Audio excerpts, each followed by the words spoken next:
Welcome to Combat Cocktails. I'm your host, Derrick Schommer, and I have with me today Justin. And hey. Justin and I are going to sit down to start and do some beer tastings. I think. I don't know exactly what the order will be. It might be that we end up doing cocktails and then we release these. Yeah, I don't know if we'll do a little bit of jumping around. Yeah. So what the heck is this? Banded Horn. Banded Horn is... It's Maine? Yes, Maine. All right. Banded Horn is out of Biddeford, Maine. And I don't know how wide their distribution goes, but in New Hampshire, we're starting to get... I think we get about half of these in New Hampshire. So I've never seen them at all, but I haven't looked. Yeah. Can you get them? Are they like the places where you go to the corner aisles and it's just all the expensive stuff? Like, are they expensive? They're not too expensive. I mean, they're upper scale in price, but they're also going to be upper scale in quality. They're upper scale in taste. Right. They're not kind of the American light lager style. They're more crafty. And they're 4-packs. Yeah, 4-packs or 6-packs. The 12-ounce cans are in 6-packs. The 16-ounce are in 4-packs. Let's just go down the line. So this is what does that say? Daikaiju. Yeah, I know. That's a weird one. So they're in Maine. Yes. Daikaiju sounds like it's from Japan. Yeah, that's what I thought. But it's probably an Indian tribe. Yeah, either Indian or, I don't know. There's probably a story. There is a story in the back, but I don't know. Oh, it says Biddeford. There it is. So this is, what is it, 8.7%. Yeah. And it's in that Double IPA. A double IPA, and that basically means lots of hops in my face. Lots of hops and lots of ABV. That's usually, and it'll kind of depend on... sugar. Yeah, it's gonna have some sweetness. It's gonna be bitter on the back end. This one is Banded Horn Veridian Yep. IPA. So the single IPA, 6.0. This is like a high end. 6 is still pretty good, right? I mean, it's still pretty good. It's better than Budweiser in percentage. Yeah, and that's like kind of like think of this as like the little brother to this one. This is the double. This is the single. And then the Banded Horn is 2013, so it's a new company. Yeah. Relatively speaking. Yeah. Is it Green Warden? Green Warden. All brewed with spruce tips. Oh, this is the one you said, spruce tips. Yeah. So it's going to be herbal? 5.6%? Yeah, I've never had that one. Perfect. I think they just released that. That's new as of like a week or two or so ago. This is Pepperell Pilsner. Good name. There's no percentage. Oh, 4.6. I love how they do like the circle. It's very... you know what? These are by far some of the coolest designed bottles. Yeah, very nice and decorative. They put a lot of effort into them. And they're like an adhesive sticker of some type. Then this one is Wicked Bueno. Wicked Bueno. Wicked Mexican style lager from Maine. 4.3. So that's like a porch rocker. That's you could drink a couple of those. Yeah, that's a sessionable beer. You can kick back plenty of those. This is probably gonna kill you, right? 8%. You know how I can tell this is gonna kill you? It's got a dude like it's got, like a Viking, or what could be something more dangerous than a Viking. Austri. Austri? I guess so. Another new one, at least as far as I know, because I haven't seen it in distribution or anything like that. Lager with bitters. They don't tell you what type of bitters, but we love bitters. Yeah, I picked this one up special because I know Derrick loves bitters. Bitters in the drink. Let's drink. I am so thirsty. All right. So I really want to go with the bitters. All right. So I'll let you have at it. All right. Tell me what you think and what you get out of it. It smells like grapes? No. It smells like good. It smells like Cascade hops. I think they hopped it at the end. Ooh, it's got a... Is that called dry hops? Finishing hops? Yeah, dry hop. It definitely smells... It just kind of smells green. Yeah. It just kind of smells like... It smells like vegetation. It almost has like a... Almost like a lemon verbena. That's a good one, right? It doesn't actually have a lot of lemon in it, but it has citrus flavor. It has like the citrus, but the hops tend to have the citrus notes too. It's light. It's lighter than you would expect it to be. It is a little bit bitter. For 8%. Yeah, that's true. The first thing that comes to mind, it doesn't taste like this, but the first thing that comes to mind is cannabis. Yeah. It has... Yeah, I know like exactly where you're going with it. Like that earthy vegetal cannabis, like the smell you get from the weed itself. Yeah, and I don't know exactly. This just says ale. I don't know. Oh no, this is a lager. It's a lager. Which is different because normally that kind of dank resinous cannabis style you're gonna get in like a double IPA or something like that. Because there's a lot of additional. A lot of hops. Green. I mean, hops are related to cannabis. They grow like it. My father's got these things going up to the ceiling. Yeah. Like, not ceiling, roof. Like, now he has... So I walk into his barn, and there's, like, just hops growing up the side of the building on rope. I'm like, where'd those come from? They'll grow. He's like, I don't know where those came from. I'm like, well, there's strings there. So they don't shoot strings out like Spider-Man and grab stuff. That was intentional. He's like, well, I planted them, I didn't think they'd grow. Everything grows. But I kind of get a little bit of that Angostura. That kind of barkiness. There is a bit. The thing is, it's tough to tell because of the other green nature of it. That you could have a hop bitter. Now you're playing in this weird. I have hop bitter someplace. You're playing in this weird area where this has very similar. You could try that if you want. That has that danky, a concentrated form. So I could see that being kind of a play for the beer itself. Yeah, that's actually similar. This is like your IPA like bitter. This is I have other ones and they don't taste quite like that. That's like in your face. Yeah. I like that beer, but I want to move on to the next good beer. So far I don't think that one can be topped for just unique creativity. Yeah. Doesn't taste like a burrito. Thankfully. I'm not sure what the difference on a Mexican style lager is. It's not bad. I mean, it's not bad at all. It's a little lighter in the can. 21st Amendment does one. Oh. Good spot. I don't know that stands out in any way. It reminds me of Corona. Yeah, no. I know where you're going with it. I mean, it's much more full body than a Corona, because Corona almost if you let this go sour. It's a Corona. It's a Corona. Yeah. Like it has all the. I mean, it's got the citrus flavor. It's very light. I think it was physically light on. It's only like 4.3. Right? 4.3. Yeah. So I would 100% drink this over Corona. But if you were to walk over like you did today and you went, look at all this weird beer I got. What do you want to try? I would still go with that one. So far that one's still on my list of. Nothing wrong with it. It just doesn't stand out as super, super stellar. I think what might be the difference, I mean, lagers are generally, they're kind of grassy, they're grainy. If you get like an American light lager, you can kind of taste, those notes of like corn and rice because those are adjunct beers, so they're brewed with corn and rice. This kind of tastes like a corn-heavy lager. Yeah. It's nothing, It has that super out of the ordinary, but it tastes like a field of corn. Like it has like that. Yeah. The grainy taste, not malty, but yeah, like a. Yeah, it's like a kind of like a more cereal grain.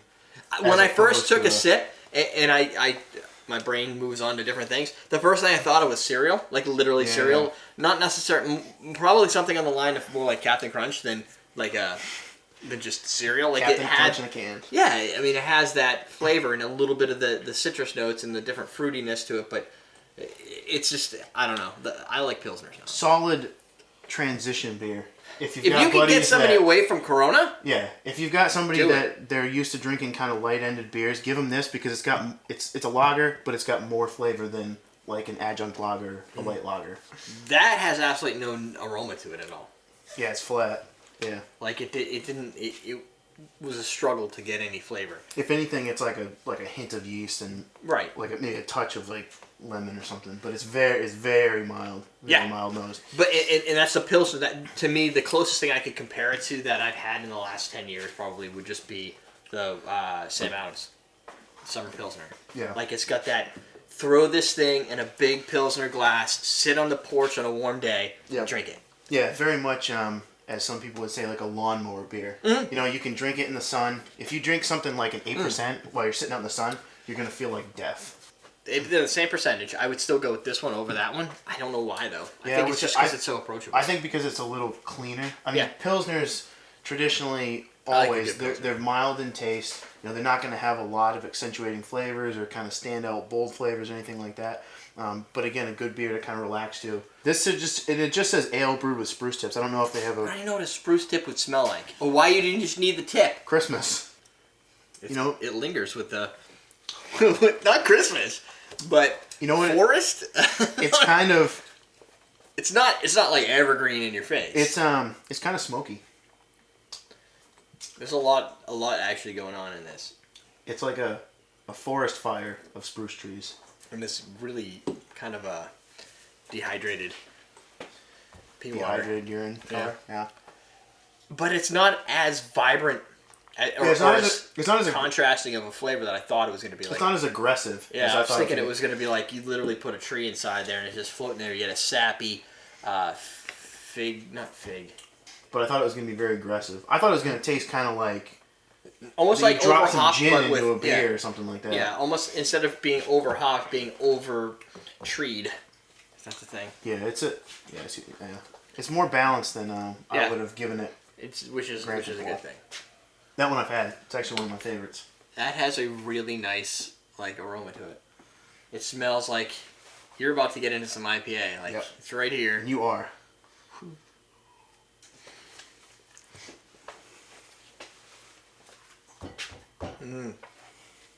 It's got the. Do they have to put the IBUs on here or anything? They don't have to. A lot of them will. I don't know if these guys have it on there. That is a. That's a drink. Yeah, that's a drink. It's almost not mildew, but I don't know, it's kind of sweat socks taste to it. Yeah, it's got like a dankness to it. Yeah, kind of a harshness. Yeah, not in a bad way. I think people confuse that. If you say if you say something tastes like shoe leather, most people go, "Oh my god, I would never eat a shoe." Well, obviously, but if you smell a shoe, it's like having the aroma in the taste. Yeah. I would rather drink with this or this playing a yard game. Oh, yeah, this one I'm having a hard time. You know what? This would be like I'm at a bar and I want to drink something. Yeah, that's a casual bar drink. This is kind of your more, hey, I'm in the yard. This is experimentation style. If somebody says, I want to try that I've never had before. There you go. Yeah. What I like about this IPA is that it's got a lot of bright flavors. You're getting hops, you're getting citrus, you're getting bitterness on the back end. But you're not getting there's not too much, and there's a bit of kind of breadiness on the back, so it's balanced. It's got enough malt, enough yeast where it's not a total hop bomb where it just blows your palate out of your face. The new trend is let's see if we can make you never want to drink again. Yeah, let's see how high we can push the IBUs. Let's see how. What's the number they go to? 100? Yeah, 102. Are these beers widely available? I don't think they're widely available. These guys are only about 3 years old. Yeah. I think these are the type of beers that if you see them at a store, they still might not be widely available if they're at the store, but the owner of the store, regardless of where you are, understands beer. Right. And they are scouring the U.S. looking for all the key, the breweries where the locals are telling the other locals you need to try this, and they're like, yeah, I need to grab me some of that. Yeah, they're probably in all of New England. I can't confirm that for sure. But they do seem like the type of brewery that is growing pretty quick. Yeah, especially if people keep buying the stuff and they start getting cash. This smells like this one, but doesn't necessarily taste the same. Right. This one I like a little bit better than that one. Especially where... I don't know why, though. It is a little bit more bitter. And I don't exactly know what makes a double. Does it from a flavor profile?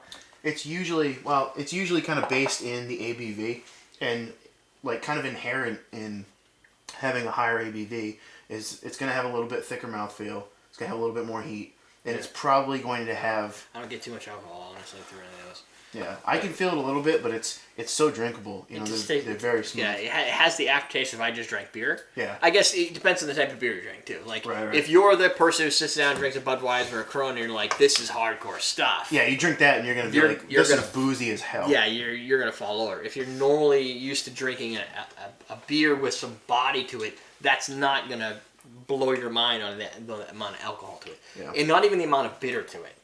Either of the IPAs don't have... That one has a little bit more... I think it's just because it's a little dry. It has that bitter draw to it. But it doesn't have as that dankness that this one has. And the dankness that this one almost feels like it's going to have, but doesn't get there.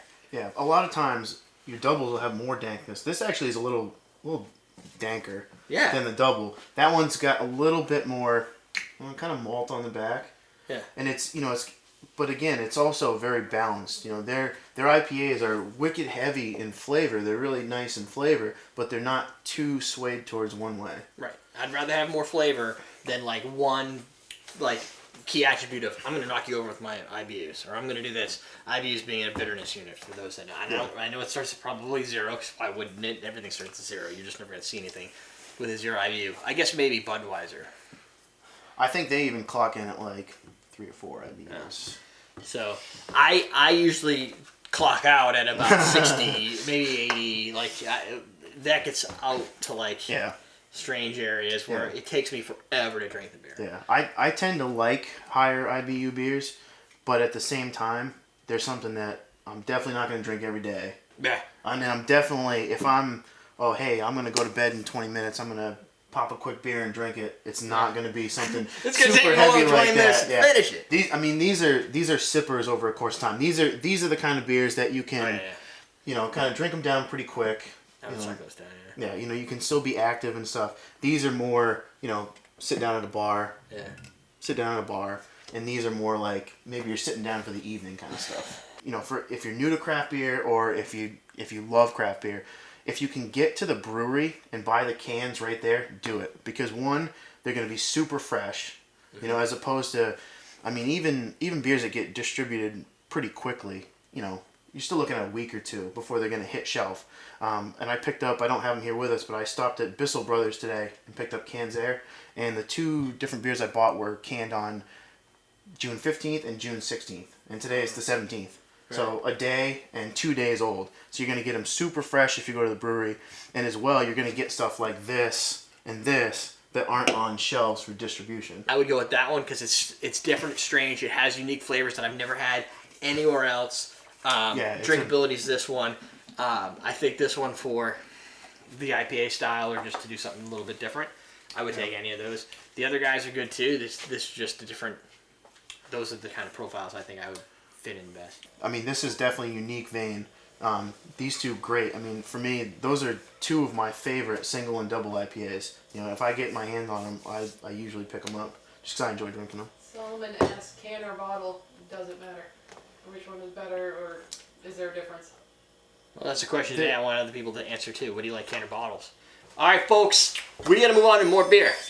And somebody just walked in my front door. That's it. Leave your comments. Cans or bottles? Answer it. We're teaching you how to drink. It's just like ice sculpturing, but more fun because you get to break stuff. Worst case, if it doesn't come out right or you break one oddly, then just